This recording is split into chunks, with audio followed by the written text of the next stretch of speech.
Yes, people, what's going on? Welcome to United View. I've just finished my show here at TalkSport 2 down here at News UK.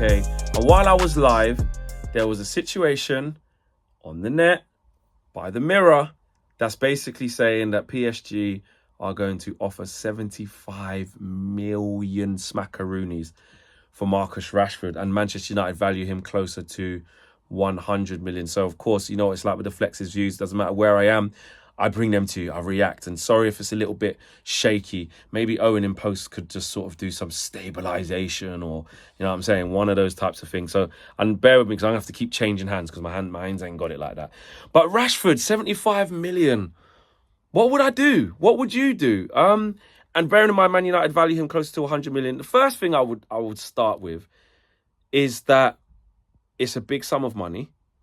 And obviously, Marcus Rashford coming through the academy, and with the current rules of PSR, profit and sustainability rules, which are subject to change actually in the summer.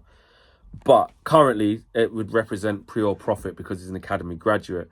And in terms of, you know, what we need to do in terms of sorting ourselves out financially, obviously it's a massive sale, probably be our biggest sale. I'm going to say Ronaldo probably, but you get my drift with that, right?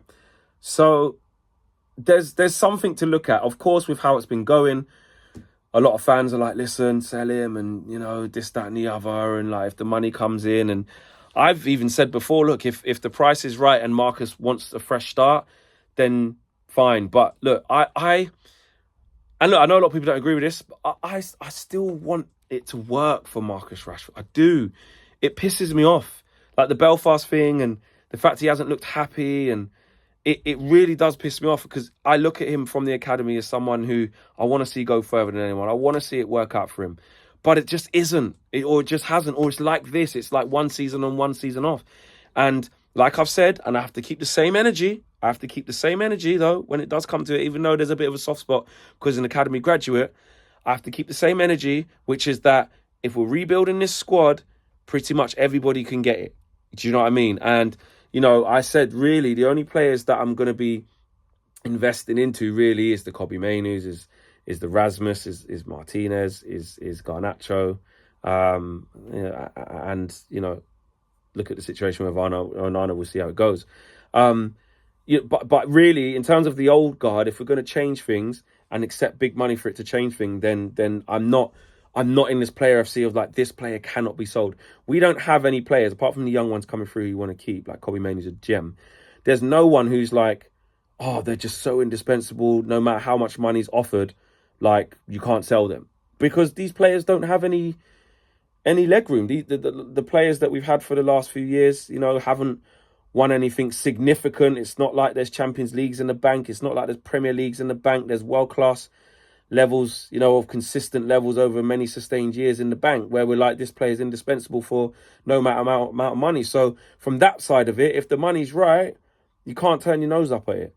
But I do want it to work for Rashford. The second part I want to talk about is the interesting thing, is the fact that Marcus Rashford himself, in this Player Tribune interview very recently, has sort of spoken about his desire to stay here, his desire to be part of the next phase of Manchester United. And he turned down Rashford, according to the report from David McDonnell in the Mirror. He's turned down sort of the best part of 400k from PSG last year, is what the report says. And obviously he then went on to have the greatest season he's had with season 4 last. He turned down that deal from PSG, as the reports. He turns down PSG and then goes on to have an amazing season, scores 30 goals, and then gets a new contract at Man United, which is in the region of sort of £350 million. £350,000. Jesus, £350 million. No. 350 grand a week. And then you're like, well, PSG are going to lose Mbappe. They're going to lose him for a lot of money. You know, they will splash the cash. They will look for another replacement for him. And Marcus Rashford could fit that bill, not as good as him, but someone that they've been long admirers for. And that, you know, there have been rumours, and I will say rumours, that, you know, Rashford's camp has sort of been involved in some talks with them at some point, but was that used to get a different leverage deal to Man United? So we just don't know the facts about that. Those were the rumours. So this PSG thing has never really gone away, really, has it?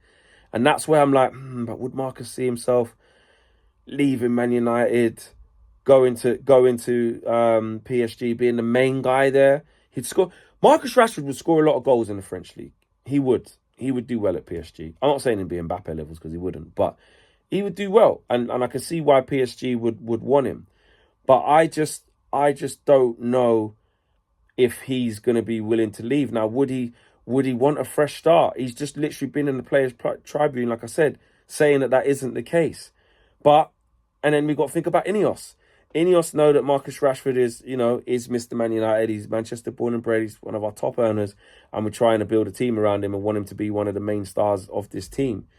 Now, INEOS strike me as an organisation that would want Marcus Rashford as one of the poster boys of that. They want a fit and firing Marcus Rashford playing for Man United. Sir Jim, in terms of the Man United fan, would probably want that. However, we don't know how ruthless they're going to be as well. And this is what I mean. It's about uncharted territory. Let's be honest. We don't know how how strict they're going to be. You know, we don't know what their sort of ideas are going to be. Omar Barada / Dan Ashworth / whoever it is else that comes in with, to talk to Dave Brailsford and Jean-Claude Blanc and Sir Jim Ratcliffe and stuff could be like, listen, this is a new dawn. If Marcus expresses he wants to go, let's sell him. Let's take the money. And actually, if we do value him more than 75 million and more towards the 100 million, and PSG offer that, F that, we can't turn it down. We could rebuild our squad with that or really spend it, wisely. So I think a lot of Man United fans would probably say take the money.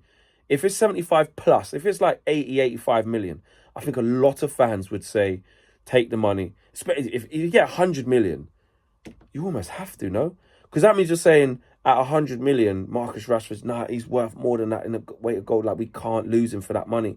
That money can literally rebuild, big parts of the front line or big parts of the team that's missing, especially if we use that money wisely and it's pure profit. So there are pros and cons, but the Man United fan of me, and I ain't going to shift from this. Like, although you could say, Flex, you don't learn your lesson and the guy's let us down, he's let us down and stuff like that. I still want it to work. I do. And it's almost like, and I know, like, you keep getting let down and, you start banging your head up against a brick wall and you're looking at Marcus this year and you're like, what's going on? He doesn't look like he wants to be here, etc., etc. But I just want it to work. But if there's £100 million down on the table, I can't say no. Everybody has their price. Everybody has their price, man. Everybody has their price. Even the best players in the world, the top draw players who have been the top players for a long time, have their price. And if PSG come through the door and put a massive offer down on the table, it'll be interesting for Marcus Rashford. It'll be interesting for Manchester United, and to see what they would do. Because if Marcus Rashford got an inkling that the club were even willing to entertain it, would he then go, you know what? Fair enough. You don't want me, so I may as well just leave. I may as well just go. Or would Man United be like, he's not for sale at any price, but then once you actually get the money, might have a new manager by then, or even if it's under Eric, if he's still here, what sort of impact does he have? No, I want Marcus to be a central part of it. It depends on so many factors, but if there's 100 million down on the table, which is, according to the report, what Man United value him more at, Man United got to sell for that. You got to sell for £100 million. 75 million, some people even say you got to sell for that. But I don't know, man. There's something that I'm like, just Rashy, maybe one more new manager. Nah. Big money. Do you know what? Final conclusion. If big money comes, got to take it. Take the money. Take the money. If it comes, you got to take it. But I want Rashford. I don't know. It's a hard one. That's what I'm going to put it to you guys. Let me know what you think in the comments. Let me know if you take 75 million. I got a feeling a lot of you in the comments will say take 75, let alone trying to hold out for more. I think a lot of you would say take 75. Obviously, the recency of how bad he's been this season, but at the back end of last season, we weren't saying that. So does that mean he can finally reignite his career and be more consistent? Because that's what I want to see from Marcus Rashford. But at the same time, it's a hell of a lot of money to turn down. Let me know in the comments. Smash a like on the video. Subscribe to the channel if you're new. Peace.